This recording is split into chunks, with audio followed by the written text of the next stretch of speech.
안녕하십니까. 적폐청산과 정치의 수질 개선을 위한 박주민의 정수기 진행을 맡은 박주민입니다.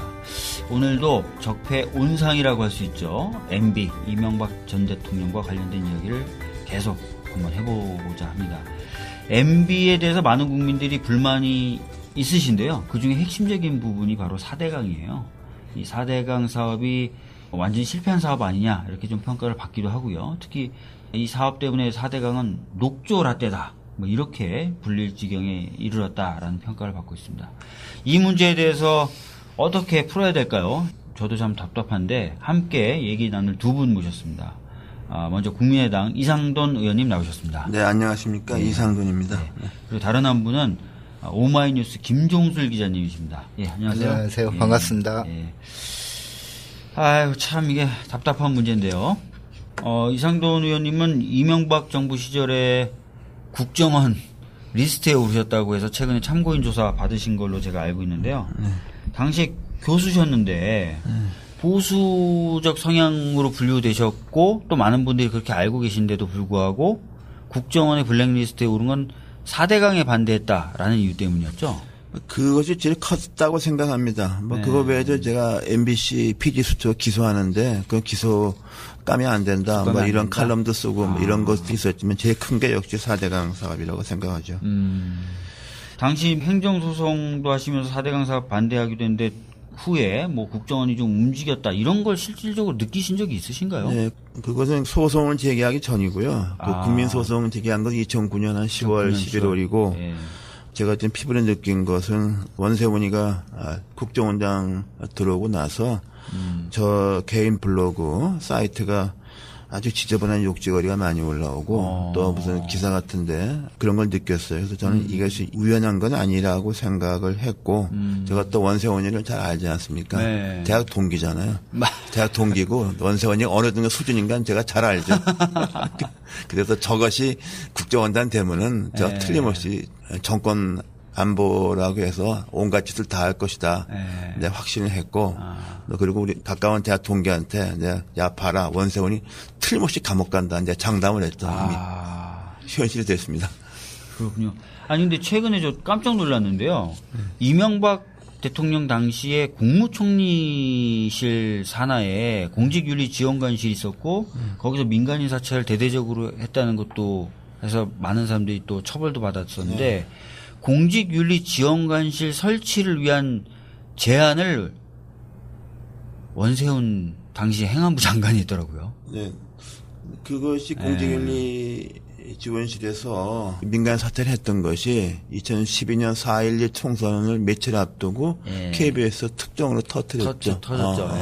그래서 그 후에 이제 좀 유야무야했는데 그때 전 어디까지나 이 박근혜 비상대책위원장을 지켜야 하는 사람이라서 제가 손속히 진행하는 거기 가서 그게 사실이라면 이명박 대통령 사퇴해야 된다 그 폭탄 선언을 해서 그걸로 그 논란은 수고들었고 박근혜 비대위원장이 이끄는 새누리당은 그거와 무관하게 총선에서 승리를 했죠. 하여튼 보니까 원세훈이라는 분이 진짜 이 법을 어기면서 이명박 대통령을 지키기 위해서 했던 일들이 참 광범위한 것 같아요. 국정원 또 총리실 산하에 그거 등등등. 김종술 기자님은 4대강 사업 이후에 금강의 변화를 매일 관찰하고 계시고 그래서 별명이 뭐 금강 요정이다 뭐 이렇게 불리기도 하는데 김 기자님 MB 때문에 가산을 탕진했다는 얘기도 들었는데 그게 무슨 얘기인가요? 저는 당시 지역에서 백제신문 그 대표를 하고 있었습니다. 그때 4대강 여론이 굉장히 안 좋았습니다. 안 좋다 보니까 뭐 시내에 있는 중학생, 고등학생, 학생들까지 강으로 불러서 정화활동이라는 목적으로 불러서 4대강 홍보를 했어요. 그래서 이건 아니다라고 기사를 썼더니 시청에서 연락이 오더라고요. 아니 왜 나라에서 하는 국책사업을 당신이 지역신문이 반대를 하느냐. 그 다음날 다시 또 민방위 교육장에서 성인들 상대로 4대강 홍보를 하고 다시 또 썼더니 지역의 광고 업체에서 계속해서 협박 전화가 오고 결국 우리 직원들도 힘들어지고 같이 있는 직원들도 대표님 4대강 뭐하게 그런 걸 해서 신문사 말아먹을 일이 있느냐라고 기자들이 저를 협박하더라고요. 그래서 이건 아닌 것 같다라고 해서 그날부로 광고국을 없애버렸거든요. 그렇게 하다 보니까 계속 누적적자가 생길 수밖에 없고 수입은 없고 그러니까 신문이 정상적으로 발행이 안 되고 한 1년 만에 문을 닫게 된 거죠. 어떻게 보면은 그때 이제 문을 닫게 되니까 저로서는 좀 홀가분했어요. 직원들 급여가 1,000만 원, 2,000만 원 이렇게 나가던 게 저 혼자 쓰는 비용만 나가면 되니까. 그래서 당시 이제 뭐 시민 기자로 등록돼 있던 오마이뉴스에 글을 쓰기 시작했던 거죠. 홀가분 하시겠네요. 직원. 근데 그것도 말단에서 벌린 일이 아니고 다 그 위에서 지시한 것 겁니다. 당시에 저희 사무실에 경찰서 정보과에서 매일 나와서 상주하다시피 했었는데요. 그 직원들 얘기가 국정원, 청와대 행정관이 당시 공주경찰서에 내려와 있었거든요. 당신 이야기 계속 나온다. 그만해라 할 정도로 계속 협박을 해왔죠. 네. 아니 뭐 보니까 국정원이 4대강 관련해서 원세훈 전 원장의 지시강조 말씀이 수시로 등장해요. 네, 4대강에 대해서 홍보해라, 뭐 하고 있냐, 뭐 이런 얘기 계속 나오고 실제로 그래서 4대강에 반대하는 교수분들 성향을 사찰했다는 의혹 보도도 나왔었고요. 그다음에 특정 지역의 주민들까지도 접촉을 해가지고 막 설득하려고 시도한다든지 이런 얘기가 계속 나오고 그 원세훈 지시강조 말씀 보면 4대강 사업의 컨트롤 타워예요. 장마 뭐 오기 전에 뭐 공사 빨리 끝내도록 뭐 독려하라. 뭐 국정원이 뭐 그런 거 같아요. 네. 근데 그렇게 되면은 왜 이명박 전 대통령 MB가 4대강 사업에 목을 맸느냐. 원래 그 대운하 그렇죠. 대운하 공약했었죠. 그 터무니없는 걸 가지고서 그것도 그야말로 헛돈 많은 거 억지로 했고 그리고 이제 그 당시 구 여권에서도 이 당선돼서는 이 대운하 같은 거 하면 안 되는 거다. 막 설마 그거 하겠냐 이런 그림이 있었어요. 그러면 이제 촛불시기 때문에 운하를 포기하지 않습니까? 그러면 이제 왜 이걸 해야 되느냐 하는 것은 이것이 2007년 대선 그리고 그 앞선 한나라당 경선과 관계가 있지 않느냐 그런 추측이 많이 있습니다. 아니, 경선하고 어떻게 연결되는 거죠? 돈이 많이 들지 않습니까 일단. 그리고 경선에서 박근혜 당시 이제 경선 후보는 뭐 돈도 없거니와 자발적인 지지자들로서 했던 것이고 그리고 한나라당 경선에서 박근혜 대표가 패배하게 된 것은 아마 그 자금력 또 큰 원인이라고 박근혜 지지층에서 이렇게 생각하고 있죠. 그러니까 지금 말씀하신 걸 좀 정리해 보면 처음에 운하를 하겠다라고 했다가 촛불 시위가 있으니까 운하를 포기하고 홍수 조절이라든지 가뭄 대비를 위한 4대강을 하겠다. 근데 이렇게 겉으로 드러난 사업 목적을 바꿔서라도 어떻게든 하려고 했던 속내는 이거? 건설업계에 일감을 많이 줄 수밖에 없었던 사유가 있었던가라고 보고 많이 통설이죠. 통설. 그리고 또 실제로 그 당시 현대건설의 주관사료에서 이미 대운하 기획단 같은 게 있었다고 그러죠. 촛불시기 때 해체했다가 다시 부활시켰죠. 아니 그러니까 말씀해 주신 거 뭐 어차피 설이긴 설이지만 정리해 보면 경선과 대선 과정에 생긴 여러 가지 경제적인 누수를 막기 위해서 그러니까 홍수를 대비하거나 물을 축적해 놓으려는 게 아니라 경선과 대선을 거치면서 생긴 경제적 누수를 막기 위해서 어떻게든 해야 됐었고 밀어붙여야 됐었던 건 사업으로 보여진다. 그런 사정이 있을 것이다. 있을 것으로 대체로 추측을 있죠. 한다. 그렇군요. 자, 4대강 공사 진짜 그래서 그런지 4년 만에 뚝딱 끝났거든요. 이 청계천 복원하는데도 한 2, 3년 걸렸는데 현장에서 보시기에 공사가 어떤 식으로 진행이 됐던가요? 막 제대로 좀 진행이 됐나요? 공사가 거의 24시간 진행이 됐거든요. 24시간. 네, 야간에 불을 켜고. 그리고 뭐 사고도 많았어요. 그죠? 네, 맞습니다. 지금도 공주보에 가면은 CCTV가 있는데 당시 그 CCTV가 청와대에서 관리를 했다라고 했습니다. 네, 현장에서 그렇습니다. 일 그리고 하나 못 하나. 네, 그리고 가끔 공사가 중단되면 바로 현장에 전화가 청와대에서 내려왔다. 왜 그쪽 일을 하지 않느냐. 그렇게 얘기를 했다고 할 정도로 너무 급하게 서둘렀죠. 급하게 서두르다 보니까 지금 공주보 같은 경우는 차량이 다니는데 준공하자마자 겨울에 시멘트 탓을 하다 보니까 콘크리트가 다 깨져버린 거예요. 제가 손으로 만져도 과자 부스러기처럼 막 와르르 부서져 내렸으니까. 그 정도로 부실 시공이 된 거죠. 그러다 보니까 지금까지 해마다 이 보강 공사를 하고 있고 올해도 올 4월까지 보강 공사를 했고 공주보뿐만이 아니죠. 다른 것도 마찬가지고 세정보 같은 경우는 16개 보 중에 최첨단 가동보라고 네. 자랑을 하고 있어요. 네. 그리고 가장 빨리 시작해서 가장 먼저 끝났다라고 해서 대우건설에서 시공을 했는데 국가로부터 훈포장까지 받아요. 나머지 하자보수 기간이 5년, 10년인데 새 정부만 3년으로 줄여져요. 근데 16개 보 중에 유일하게 수문이 열리는 곳이 새 정부예요. 왜? 거기는 전도식 가동보인데 처음에 준공 이후에 수문을 열려고 했는데 수문이 안 열리는 거예요. 네. 토사가 쌓여서. 그래서 한겨울에 잠수부가 얼음을 깨고 들어가서 그 청소를 하고 수문을 열고 작년에 4번 열렸어요. 4번 공사를 했다라는 얘기예요. 올해 벌써 3번째 수문이 열리고 공사를 했어요. 그런 식인 거죠. 너무 그러니까 수문 부실- 열려면 매번 잠수부가 들어 청소를 해줘야 돼요? 그렇죠. 새 정부는 올해도 완전 개방을 해야만이 청소를 할 수 있어요. 네. 그래서 당시 잠수부들이 했던 얘기가 여기 내 평생 직장이다. 그 얘기했던 잠수부가 잘렸죠. 야, 짜증나네요. 이게 뭐 그냥 잘 설비가 되고 잘 설치가 돼서 자동적으로 탁 스위치 열리면 하는 게 아니라 먼저 딱 들어가서 다 청소를 해서 그런 식으로 만들었고 실제로 그래서 감사 결과도 부실 시공이 굉장히 많다고 나왔어요. 2번째 감사 때. 근데 이제 당시 감사원 감사 같은 경우는 결국 이명박 정권 하에서 이루어진 거잖아요. 이명박 정권, 박근혜 정권 하에서 이루어진 건데 자신들이 만든 자료로 자신들의 과오를 덮을 수 없는 거죠. 일부 조금 문제가 있는 것 같다. 네. 그렇게 지적됐던 것마저도 다 덮어졌던 게 사실인 거죠. 네, 근데요, 네. 그 4대강 사업은 우리가 부실 시공했다고 해서 부실을 탓하면 안 됩니다. 그럼 완벽하게 시공하면 괜찮은 거예요. 그러니까 나는 그것이 일종의 프레임이에요. 네. 그렇게 되면 계속 보강을 해서 완벽하게 만들어야 된다는 논리가 돈이 계속 말이에요. 들어가요. 네, 그러니까 네. 이것은 처음부터 애당초 해서는 안 된 것이고 이 논리 처음부터 끝까지 다 거짓말이고 이렇게 접근해야 된다고 봐요. 네. 차라리 부시는 게 나았습니다. 부셔버리게 편하니까.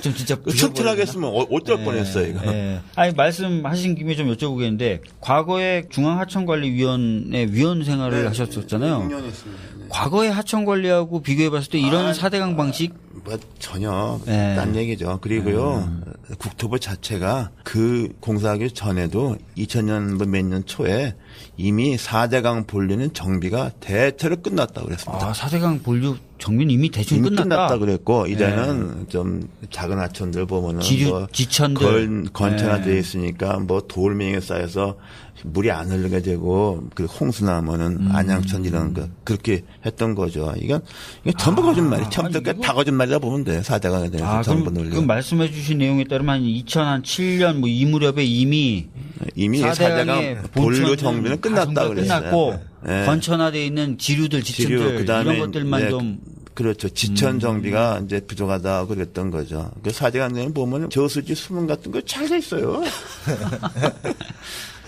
결국 제가 생각해도 네. 4대강 사업 뭐 흐르는 물에 보를 막아서 수지를 살리겠다라는 것은 제가 아는 한 현존하는 기술로는 없어요. 그런데 이게 가능하다라는 것은 결국 뭐 사이비 교주들이 하는 얘기라고 생각해요. 이명박 대통령이 사이비 교주와 같은 말을 했던 거고 뭐 학자, 언론, 전문가들이 거기에 부안해서 국민들을 속였던 거죠. 그러니까 사실은 뭐 흐르는 물을 어항에다 가둬놓고 어항에 있는 물을 계속 개선하겠다. 또는 흐르는 물의 수질을 개선하기 위해서 어항에 가둬놓겠다. 뭐 비슷한 비유가 될 것 그렇죠. 같은데 실제로 어떤 변화가 생겼어요? 4대강 보호 건설이 끝나고 나서? 직접 관찰하셨잖아요. 가장 첫 번째 발생했던 게 준공하자마자 2012년도에 물고기 떼죽음이 났었죠. 네.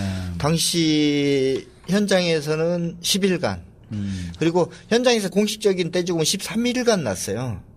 그랬는데 이제 환경부가 10일간이라고 축소했던 거고 덮였던 거죠. 그리고 당시 제가 한 마리 두 마리 헤아렸던 마리수만 60만 마리 정도예요. 60만 마리 다 세셨어요? 당연히 셌죠. 왜? 참 대단하시다. 제가 매일매일 기사를 썼으니까 이걸 다 세진 않았는데 이 자루로 담아오잖아요. 네. 자루를 헤아리고 그 자루 중에 서너 자루를 풀어서 마리수를 헤아리면 나와요. 평균으로? 예. 그렇게 해서 했던 게 60만 마리 정도. 제가 하나 물어봅시다. 예. 그 후에 그 생선 먹을 수 있던가요? 정신과 치료를 잘 못 받으셨대요. 먹어요. 그렇죠. 예. 그때 제가 정신과 치료까지 받았었거든요. 그리고 나서 녹조. 녹조가 생겼죠. 바닥에 이제 이 물이 흐르지 않다 보니까 뻘이 쌓였던 거죠. 뻘이 쌓이다 보니까 메탄가스가 올라오는 거고 4급수 실지렁이도 나오는 거고 큰빛 이끼벌레라고 하는 그 큰빛 이끼벌레도 제가 찾아보니까 세계적으로 큰 게 축구공 크기예요. 근데 금강에서 3m 50짜리가 나왔어요. 3m 50이요? 예. 4명이서 들고 나왔어요. 고래 수준인데. 고래. 그리고 이 책상만한 이끼벌레가 나와요. 어. 그 정도로 유속이 없다라고 생각하시면 되는 거예요. 의원님, 그럼 녹조는 진짜 유속하고 가장 관련이 큰가요? 관련이 크죠. 네. 그리고 녹조가 우리나라에 없었던 건 아니죠. 여름에 푹푹 찌면은 그 대청호 지역에 그 이제 좀 수변 지역 같은 데 있었고 네. 그 북한강에서는 의암댐 같은 경우에 녹조가 많았고 그 낙동강 그 하류에도 본류보다는 가상사리 같은데 물이 좀 안 흐르고 그런 데가 있지 않습니까? 네, 그런데 또 있죠. 있었어요. 그것은 이제 한여름에 좀 더울 때 좀 일시적 그런 것이죠. 그리고 사실 저도 뭐 사대강 사업 해서 안 된다고 봤지만은 요새 녹조 상황은 이렇게까지 심하려고는 아마 예상을 못했던 것 같아요. 그랬을 것 같아요. 반대하는 사람들도. 네. 아니, 왜냐면은 녹조 같은 건 눈에 보이니까 보호 만들고 나서 녹조 확 늘어버리면 정부도 좀 곤란스럽고 아니 그 예상은 했지만은 이렇게 심하리라고는 좀 그러니까 지금 또 보통 예상했던 것보다 피해가 더 크다 이렇게 보면 될 것 같습니다. 지금 제가 생각하기에는 우리가 단순하게 이제 녹조라고 하는데 저 같은 경우는 현장에 살잖아요. 네. 현장에서 보는 거는 녹조라기보다는 남조류 수치가 높아요. 남조류는 결국 독성 물질이잖아요. 마이크로시스틴이라는. 특히 2015년도 같은 경우는 일본에 있는 세계적인 조류학자가 우리나라에 와서 조사를 했어요. 네. 낙동강, 영산강, 금강.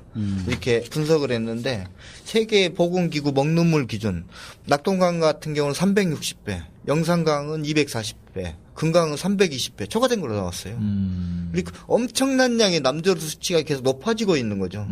그리고 2012년도에 물고기 떼죽음이 났을 때도 정부는 물고기 떼죽음의 원인을 알 수 없다라고 하면서 4대강 사업과 무관하다라는 얘기를 했었죠. 지금 남조류 수치가 그렇게 높아지지만 정부는 똑같은 얘기를 하고 있어요. 아무 문제 없다. 아무 문제 없다. 수돗물 정화 기술이 우리나라는 워낙 뛰어나서 다 가능하다. 정화 기술이 뛰어난 게 아니고 약품 투입량이 늘어난다라는 거죠. 그리고 우리가 먹는 수돗물이 이 수돗물이 아니고 약물이라는 거예요. 결국. 그래서 우리 약물이라고 그러니까 꼭 좋은 것 같이 들려요. 화학물질이 많이 들어간. 왜 그러냐면 제가 정부를 사실 신뢰하지 못하거든요. 네. 그 신뢰하지 못한 게 4대강 사업 초기부터 계속해서 속여왔어요. 그래서 제가 확인하는 방법이 있어요. 강에서 확인할 수 있는 방법이 2012년도부터 내가 강물을 먹기 시작했어요. 이 강물을 아니, 사진이 올라오더라고요. 드시기도 하고. 1년에 5차례, 6차례를 먹어요. 네. 2012년도, 13년도만 해도 먹고 탈이 안 났어요.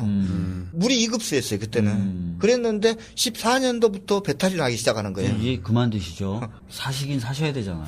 근데 그만큼 강에 사는 사람들은 절실해요. 알겠습니다.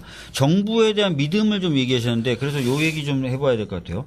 자, 이명박하고 박근혜 정권에서 아까 말씀드렸지만 4대강 사업에 대한 감사를 3번 했어요. 네. 처음은 2011년 1월인데 이때 좀 기억 나시나요?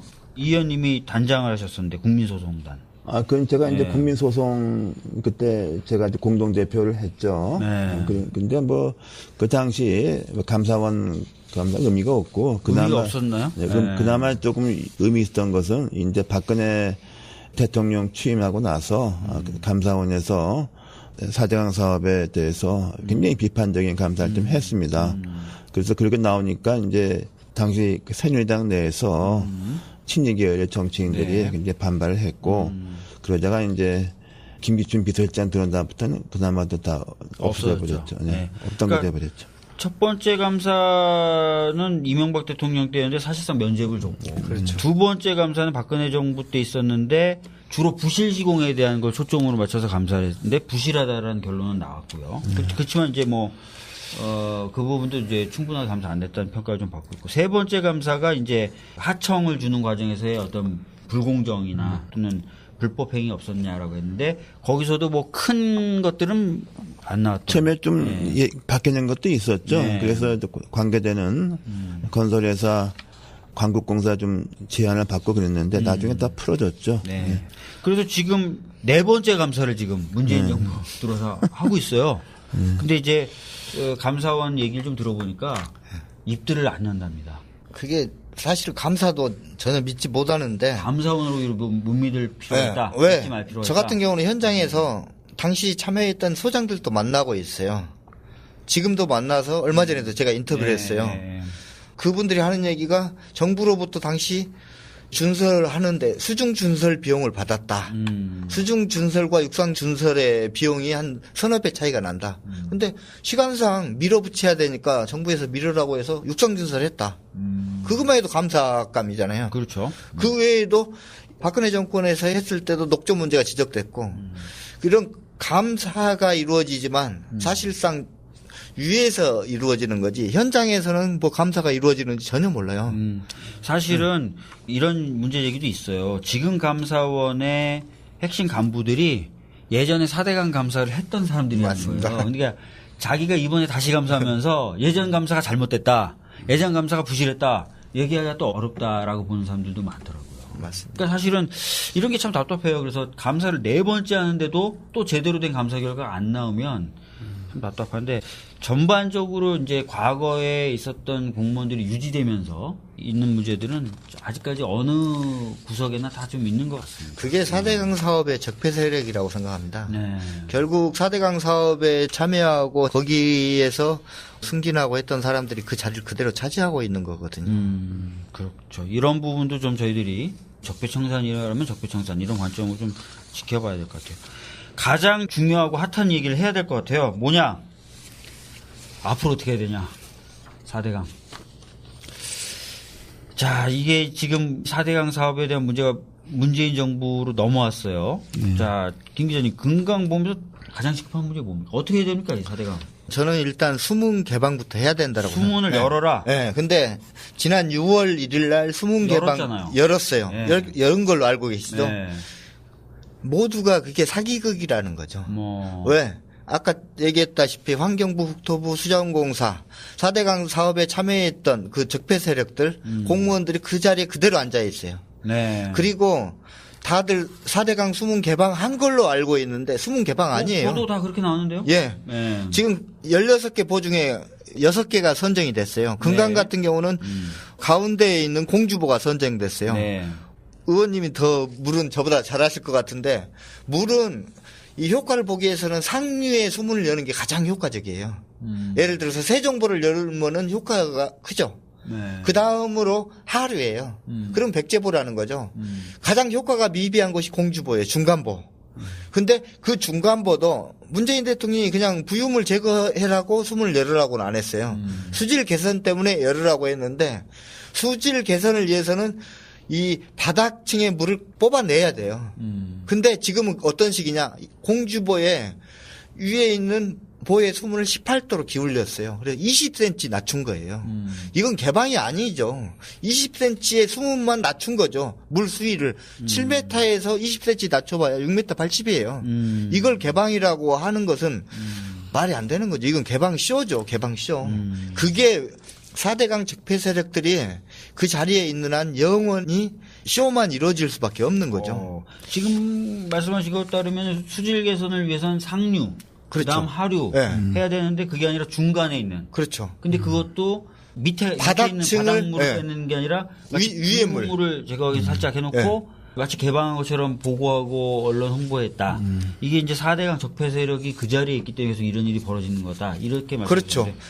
아, 의원님 도대체 왜 이 결정이 이렇게 제대로 안 되는 거예요? 글쎄요, 제가 이게? 보기에는 네. 환경부 장관도 이제 새 사람이 들어왔고 네. 또 국토부 장관도 새 사람이죠. 들어왔는데 그리고 이제 문재인 대통령이 지난번 대선 때 물 네. 관리에 통합하겠다 이른바 일원화 공약을 하고 근데 제가 볼 때는 거기 때문에 오히려 그 일원화 이걸 이루기 위해서 4대강 본질적인 문제의 논의를 좀 중단한 것 같아요. 그래서 일단은 좀 이걸 환경부로 몰아넣은 다음에 본격적으로 다루려는 생각이 아니었는가 짐작되는데 저는 그게 좀 잘못한 것 같아요. 왜냐하면 현재 국회 구성으로 볼 때 그건 거의 불가능하거든요. 이미 불가능한다고 봅니다. 추후에 논의하겠다라고 합의는 됐었는데 합의돼서 지금 뭐 사당 뭐 저도 이제 위원장에 있는 8인회에서 하는데 그건 안 되는 걸 봅니다.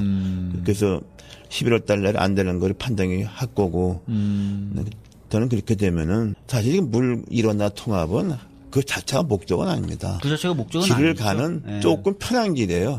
목표로 가는. 환경 위주로 좀 수지를 관리하기 그러니까 위해서 하는 건데 이게 안 되면은 저는 이제 청와대에서 정권 차원에서 국회에 도움이 없이 할 수 있는 게 많지 않습니까? 네네. 세게 드라이브를 걸면 진도가 나간다고 봅니다. 무슨 말씀인지 알겠습니다. 지금 정부가 이제 정책 과제를 선정할 때 이 수지를 예전에는 뭐 다른 여러 가지 목적으로 관리했었는데 환경이라는 측면에서 좀 관리를 해보자라고 해서 이제 물 관리를 일원화하려고 하는 것이고 그걸 하고 나서 환경부가 그러면 이제 국토부나 과거의 4대강 관련된 부서하고는 단절되는 거죠.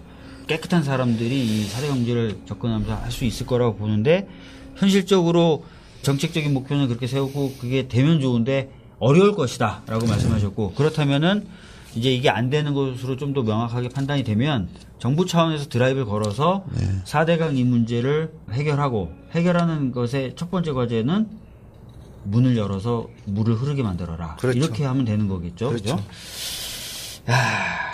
금강 사정 이제 그렇게 볼 수 있겠고요. 낙동강도 그렇지만 낙동강은 특히 제 꼭대기부터 네. 좀 굉장히 중요한 결정해야만 된다고 봅니다. 제일 꼭대기부터요? 네, 제 꼭대기가 뭐냐? 그 문제의 영주댐이죠. 영주댐. 네, 그래서 영주댐을 즉각적으로 헐지는 못해도 담수한 것 다 포기하고 그냥 물 흘려보내고 그 위에다가 모래 채취하기 위한 기상천외의 상류댐을 또 하나 세웠어요. 그건 없애버려야 됩니다.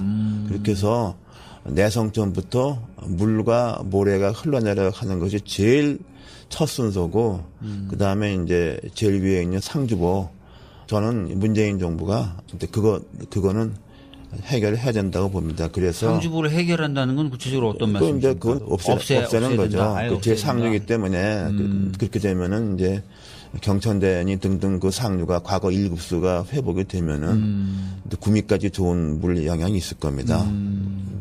그리고 국토부의 공무원 노조가 네.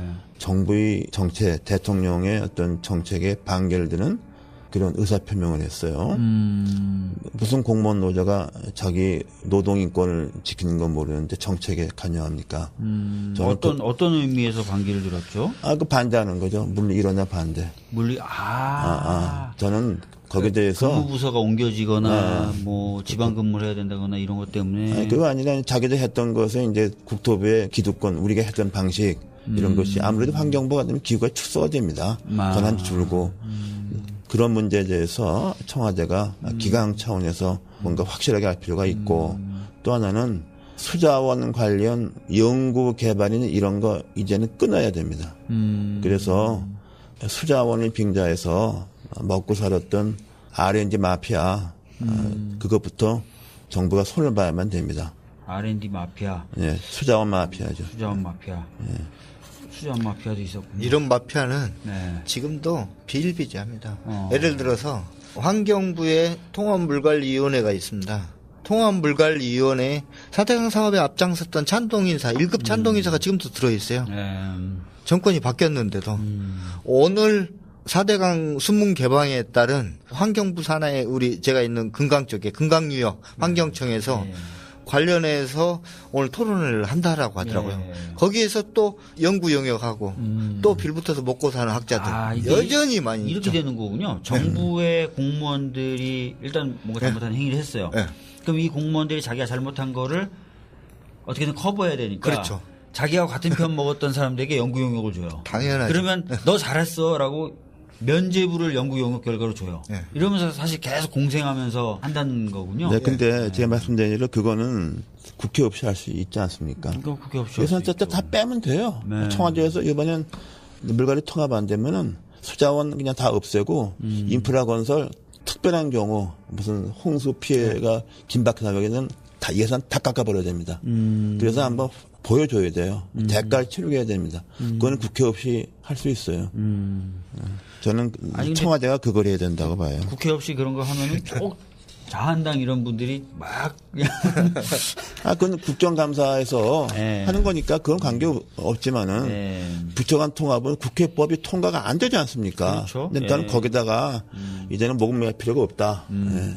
결국 4대강 사업도 제가 봐서는 물론 문재인 대통령의 결단도 필요하지만 결국 국회에서도 4대강 청문회가 반드시 이루어져야 된다라고 생각을 합니다. 4대강 청문회요? 예. 제가 4대강 청문회를 2014년도부터 계속 주장해 오고 있는데 4대강 청문회 아니고는 절대 이게 바뀌지 않을 것 같습니다. 말씀하신 대로 정부가 할 건 하더라도 청문회 열면 좀 더 여론화되고 국민분들이 많이 좀 관심 더 가져주시는 건 있겠는데 그거 하기가 쉽지 4대강 않잖아요. 청문회 하자 그러면 저쪽에서는 뭐 지난해 민주당에서 4대강 청문회 논평 나왔었습니다. 예. 그게 어떤 거냐면 제가 이제 낙동강도 가고 한강도 가는데 한강에 식수원 상수도 보호구역 바로 밑에 들어가서 삽을 들고 물속에 들어가서 땅을 팠더니 실지렁이 붉은 깔다가 나왔어요. 당시 정세균 의원이 가서 마셨던 물에 그 실지렁이 붉은 깔따구가 나왔는데 실지렁이 붉은 깔따구는 환경부에서 얘기하는 4급 수생태 오염 지표정이에요. 그 물을 치수를 못하게 법적으로 딱 막아놨어요. 근데 그거 상수도 보호구역이에요. 그런 이야기가 나가자마자 민주당에서 바로 그 다음날 4대강 청문회 해야 된다. 논평이 나왔는데 네, 근데 당시 뭐 최순실 사건 때문에 묻혔죠. 청문회는 뭐 지금 정권이 이렇게 바뀌어도 국회에서 합의를 보지 않으면 일단 어렵고 또 뭐 상임위 예를 들면 판노위에서 좀 무리하게 이제 과반수 의석으로 그냥 할 수 있는데 또 증인 부를 것 같으면 또 협의를 해야 되고. 그러니까 저는 뭐 그것도 그거지만은 제가 말씀드린 것은 저간에 수자원 마피아를 손봐야 된다. 손보다는 건 뭐 감옥 넣으라는 게 아니고 돈을 끊으면 됩니다. 돈을 끊어버리면 돈을 끊어버리면 죽습니다. 살짝 끊으면 그 돈을 먹고 사는 식물이기 때문에 그리고 또 하나는 지금 적폐 조사 그래서 왜 4대강 사업을 이렇게 밀어붙였나를 갖다가 국정원 등등 조사하지 않습니까? 그걸 통해서 4대강 사업이 왜 시작됐는가를 갖다가 드러내면은 저는 우리가 원하는 대로 갈 수 있다고 봅니다. 그러면 여기서 하나 좀 또 훅 한번 질문 좀 드려보고 싶은데요. 지금 뭐 MB에 대해서 조사를 하라라는 국민적 여론이 굉장히 높아요. 4대강 관련돼서도 MB 조사 필요성이 있을까요? 당연하죠. 그리고요. 뭐 해외자원개발 30조 그러고 뭐 4대강 사업도 거의 30조를 썼는데 저 해외자원개발은 30조만 날리면 돈 날리면 끝났는데 이거는 이것이 미친 해악은 30조 갖다 동그라미 2개를 더 붙였지 3개를 붙여졌지 우리가 가리면 안 됩니다. 그리고 이건 100년 이상 우리 후유증이 있는 거기 때문에 저는 뭐 그건 차원이 다르다고 보죠. 그래서 이걸 당대에 우리가 정말 이걸 밝히고 그리고 자유한국당이니 바른정당 미원적이면 그냥 내버려 두고 정부는 할 수 있는 게 많이 있지 않습니까? 독자적으로 드라이브를 걸면 된다고 봅니다. 알겠습니다. 자, 그러면은 뭐 수문 개방에 대한 얘기는 좀 많이 해주셨고요. 그거 말고 혹시 뭐 더 해야 될 게 있을까요? 수문 개방 말고? 4대강 적폐 세력 청산. 적폐 세력 청산. 반드시 필요하고요. 적폐 세력 청산. 그리고 지금 정부가 현장을 좀 찾았으면 쓰겠습니다. 왜 그러냐면 이명박근혜 정권이 결국 위에서 앉아서 결정했잖아요. 그리고 지시했던 거고 현장에 따랐던 거고 지금도 마찬가지예요. 최근에 김은경 장관이 9월 말일 날 공주부를 다녀갔어요. 저는 굉장히 불만이 많았었는데 아무도 몰랐어요. 다녀간지. 강에서 살아가는 사람들. 이명박근혜 정권에서 해왔던 그대로 환경부, 수자원공사 호의를 받으면서 그들이 보여주는 것만 보고 갔단 말이에요. 이젠 바뀌어야죠. 그 사람들이 보여주는 것만 보고 갈 게 아니고 강의 진짜 오염원이 뭔가 지역에 사는 사람들 이야기도 좀 듣고 지역의 환경단체의 입장도 듣고 좀 바뀌어야 된다라고 생각해요. 책상에 앉아서 계산기만 두드릴 게 아니고 이제는 내려와야 된다라고 생각합니다. 그러니까 이제 말씀해 주신 건 일단 수질 개선을 위해서 보호를 좀 열어서 물을 흐르게 하는 게 좀 시급하다. 그래 놓고 일을 시작해야죠. 그래 놓고 일을 시작하자. 네. 그리고 아까 말씀하셨던 게 상류에 있는 보호들은 가급적이면 좀 없애는 식으로 좀 갈 필요가 있다. 그렇죠. 그와 동시에 정부 차원에서 그동안 이 4대강 문제를 일으켰던 네. 소위 말하는 그 마피아 관련된 부분 또 적폐라고 부를 수 있는 공무원에 대한 여러 가지 조치가 좀 이루어져야 된다. 그 과정에서 필요하다면 MB도 조사될 수도 있고 조사할 필요도 있다. 당연히 이렇게 해야죠. 말씀하셨고 덧붙여서 4대강 문제에 관련돼서는 더 이상 뭐 사업자나 공무원 얘기만 듣지 말고 해당하는 강 주변의 주민들의 이야기도 귀담아 들을 필요가 있다. 예. 이런 얘기까지 쭉 해주셨습니다.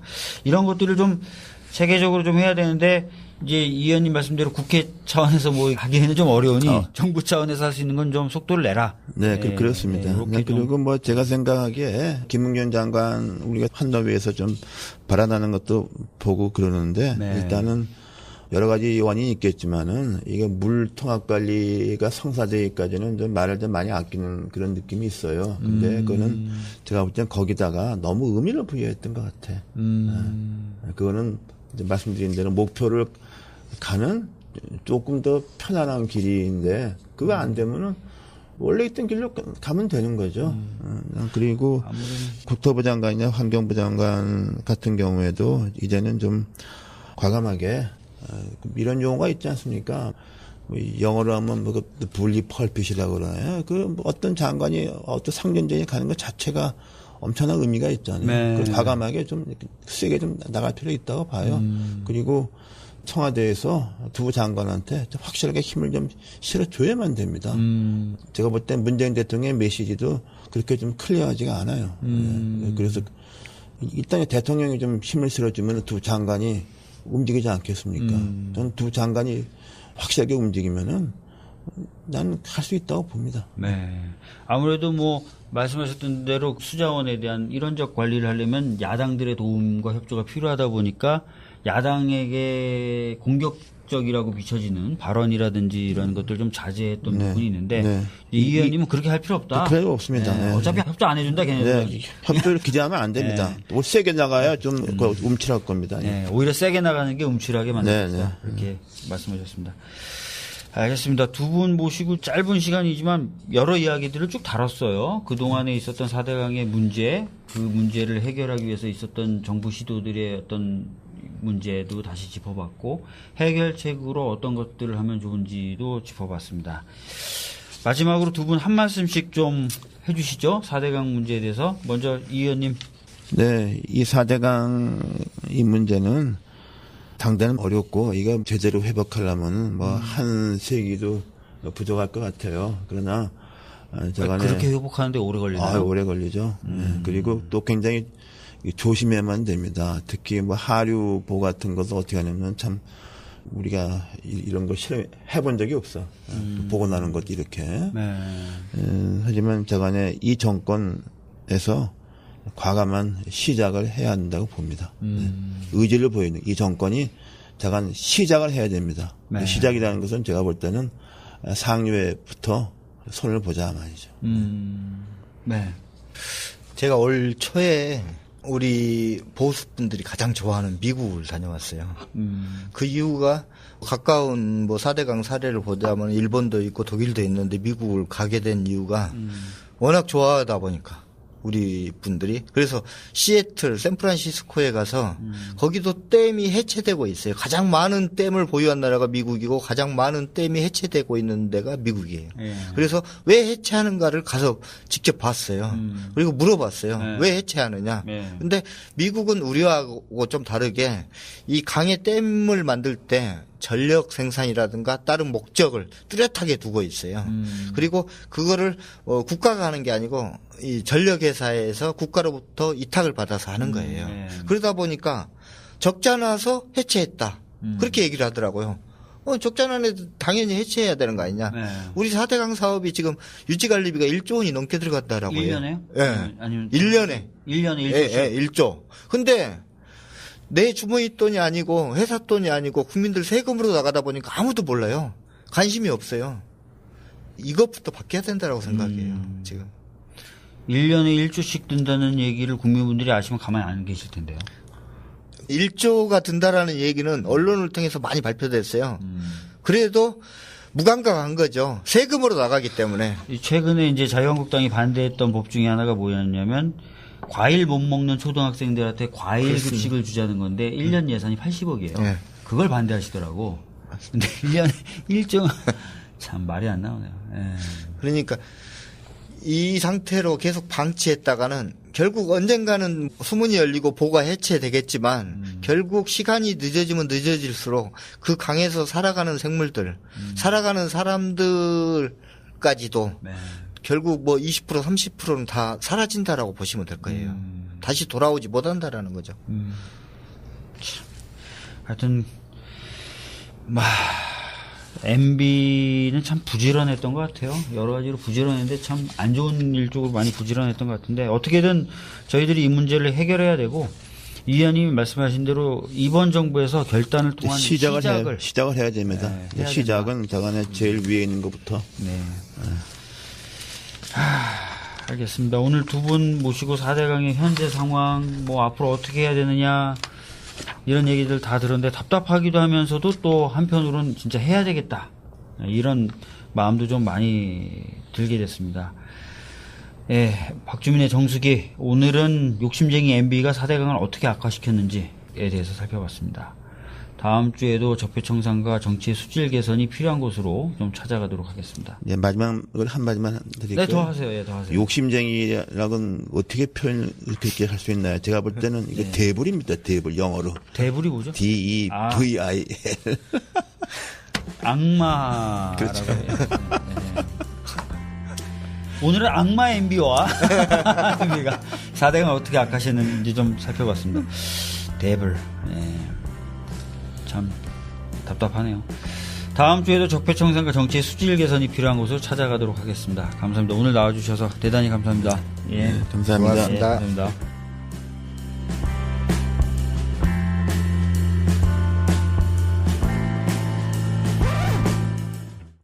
이대로 끝내기 아쉬웠던 PD의 추가 질문. 수문을 다 거기 다 해체하면 원래대로 돌아올까요? 오래 걸린다고 말씀. 돌아와요. 오래 걸려 돌아와요. 제가 어제 기사를 하나 문재인 대통령한테 보내는 편지 형식으로 썼는데 지금 4대강의 본류는 수문이 하나도 안 열리는데 지천의 수문들은 다 열렸어요. 예. 그 이유가 가을에 농번기가 끝나면 수문을 다 열어요. 열죠. 열어서 거기도 똑같이 이 보가 막이다 보니까 오염되고 퇴적된 것을 싹 쓸어내려요. 네. 강이 그래야 돼요. 사실은 이명박 정부가 4대강을 진짜 생각해서 농민들을 위해서 생각했다라면은 농부기가 끝나면 수문 다 열어야 돼요. 아무짝에 쓸모없는 청소하고 물인데. 또 네. 뭐 이런 식으로. 근데 그게 아니잖아요. 농민들만 또 못하는 거예요.